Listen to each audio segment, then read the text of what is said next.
Hi there, welcome to Brief by Beaton. Today we are talking about the Fuck Trudeau protests in the parking lot of Canadian Tire in Oakville, Ontario. Justin Trudeau became Prime Minister in 2015. By the time he is done, it will likely be 2025. That is a full decade of him being a leader of this country, and you cannot be the leader of a country for that long without drawing a little bit of criticism. Fuck Trudeau, we hate you, that's Trudeau.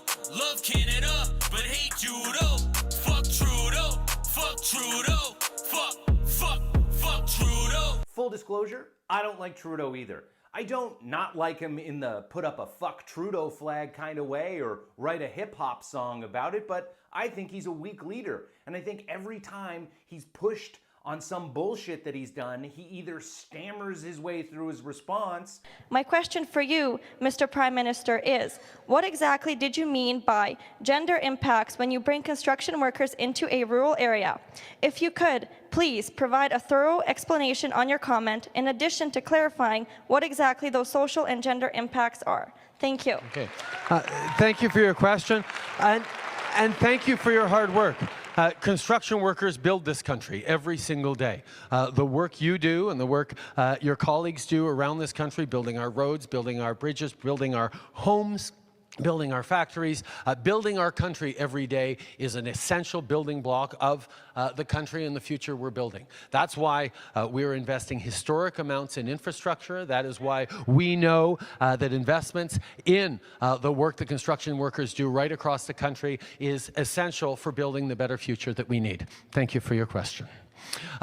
Next question. You, ma'am. Go ahead. Yes.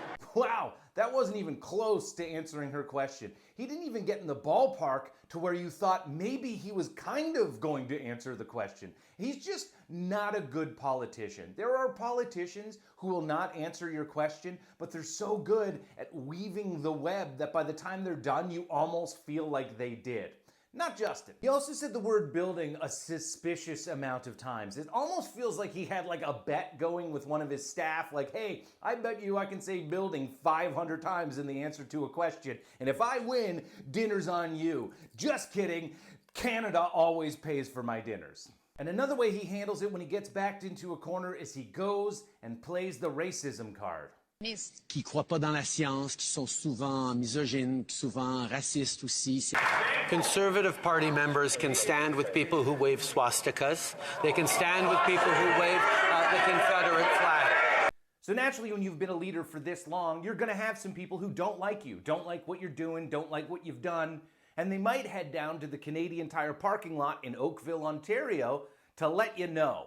Now, this is a part where I would have jumped to a video showing the protests, but I couldn't do it. I couldn't find it because no news covered it. It's almost as if it didn't fucking matter. But that is not the impression that you would get if you looked on Twitter in the days leading up to this protest. Tweets like, Canadian Tire did not stop the rally. At this moment, I will not be shopping at Canadian Tire. And boycott Canadian Tire until they stop letting terrorists use their parking lot. For fuck's sake, are we doing another boycott? What kind of loser do you have to be where you see that a group of people that you don't agree with politically are going to be holding a protest in a parking lot and feeling the need to let everybody know as publicly as you possibly can that you'll be getting your potting soil elsewhere from now on? And then there's the guy who tweeted this, I dare anyone to protest against Canadian Tire in their own parking lot and see how long it takes them to be removed. They could have done something, they chose not to. Well, let's see if that argument holds any water. Over 40 people marching and drumming outside a Canadian Tire store in East Regina. It was here that local resident Cameo Capo says he was shopping for a chainsaw. He made his selection along with some extra chain and oil, but at the till realized it was not the one he wanted. So Capo says he took the goods to customer service and then went to look at another chainsaw. That's when a Canadian Tire employee approached and accused him of stealing, ordered him out of the store, and then physically removed him.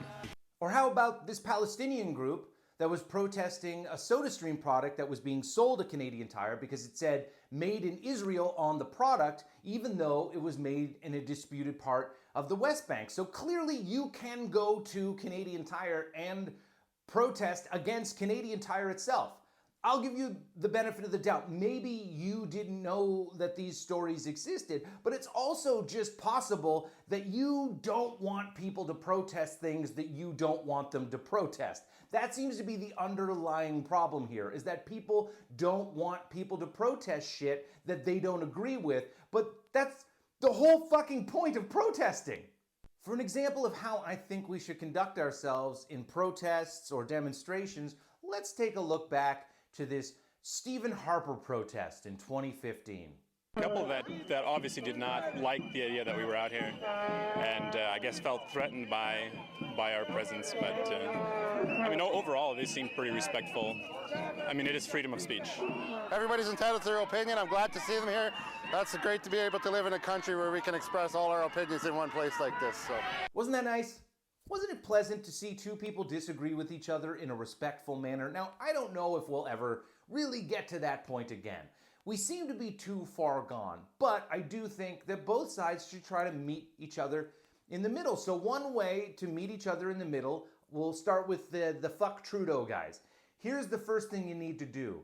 Drop the fuck Trudeau thing. It is obviously antagonistic. Just get rid of it. I know you spent a lot of money on all the merch and shit, but just send it to Xi Jinping. He will appreciate it. And to the pro-Trudeau people, or maybe you're pro-NDP, either way, the people that are in opposition to the fuck Trudeau people, you need to relax and you need to just leave these people alone. You don't like them, you don't agree with them, but they are allowed to protest. And every single time you post these pearl clutching, they're terrorists. It gives them the oxygen they need. They live off of that. That's what they're trying to do. They are trying to make you that pissed off. They're not terrorists, man. They were grilling hot dogs in a Canadian Tire parking lot. Like, you need to accept that people have different opinions than you. And you need to stop calling everybody who disagrees with you white nationalists. It's completely taking all of the value out of that word.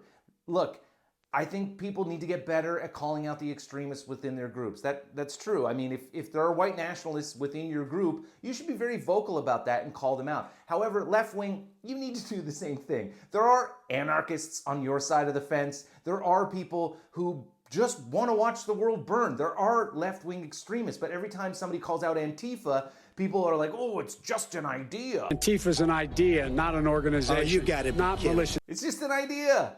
It's just a bad idea. That's all anything is. Everything is just an idea if you really break it down to that. It's just that there's also a group of people who are taking that idea and doing some pretty awful shit with it. There are right-wing extremists in this country, but I'm sorry guys, these aren't them. They're just not. Look at what they did. They went to a Canadian Tire parking lot after hours so that they didn't disrupt business and had a barbecue. Like, there's nothing really to be mad at them about except for the fact that they exist and that they're doing it on a property that you think maybe you can put some pressure on. But look, if this type of behavior is so upsetting to you, fine. Don't go to Canadian Tire anymore. No one gives a shit. Buy your fucking lawn furniture somewhere else.